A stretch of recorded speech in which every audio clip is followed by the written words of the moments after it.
I have a lot of stories of Detroit because I lived here. I've lived here. My whole career is a product of this city.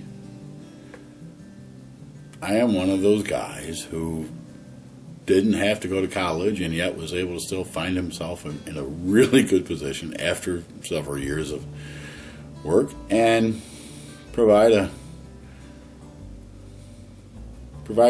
good for my family and provide everything that we need.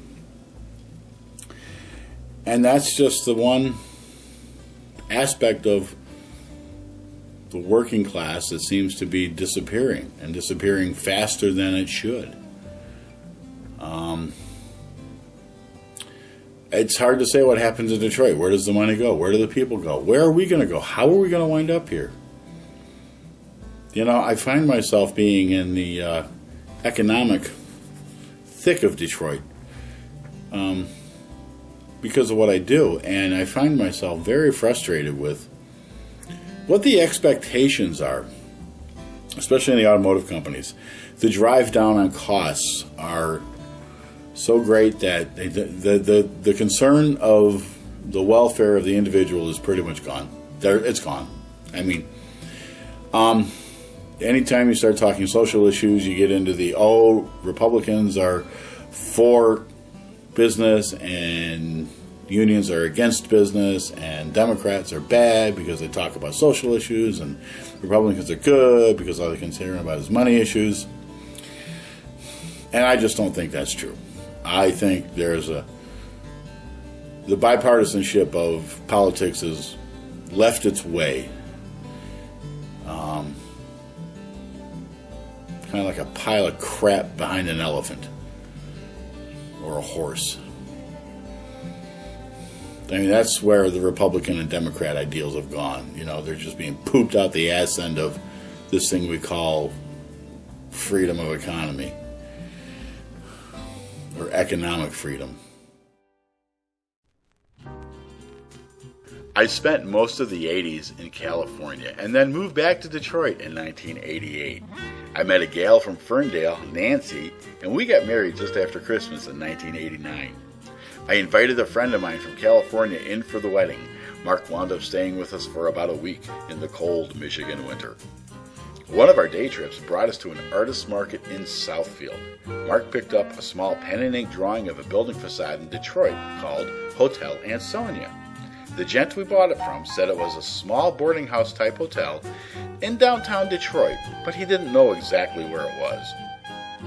So, a couple of days later, with time on our hands, we went cruising for Hotel Ansonia.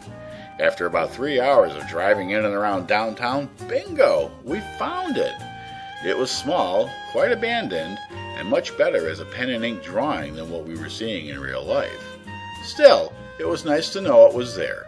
We took some pictures and sent Mark back to California with a small but interesting bit of Detroit history.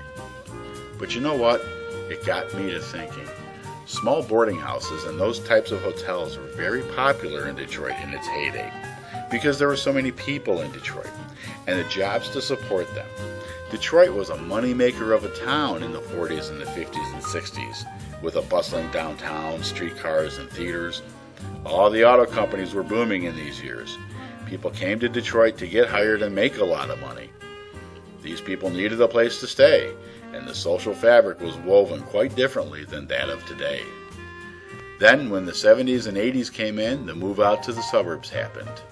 The suburbs started becoming home for the more rich, and Detroit and places like Hotel Ansonia became homes for the less rich.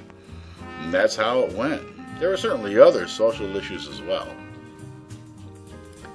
You know, capitalism is a funny animal. We use it to live our lives, but it lives through corporations, feeds on the planet, and devours its own resources. Yet we think this is a good thing. But if the city that is now Detroit is a reflection of a successful capitalistic monster moving on to a new supply base, then where is the good from that capitalist entity? Well, it goes with the monster. And what Detroit has now is a struggling social economy and infrastructure unable to support what the capitalist system left behind.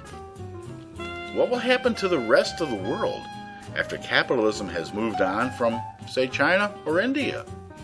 How can there be enough of enough to maintain the perceived unending need of a profit-driven capitalist system? Or is Detroit and other cities like it the acceptable loss for another's economic gain?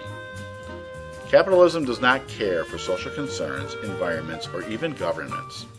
How do we really move forward toward a balanced future with lessons learned? Or will we experience the same collapse in 20 or 30 years' time? We should know better and need to do something about it now.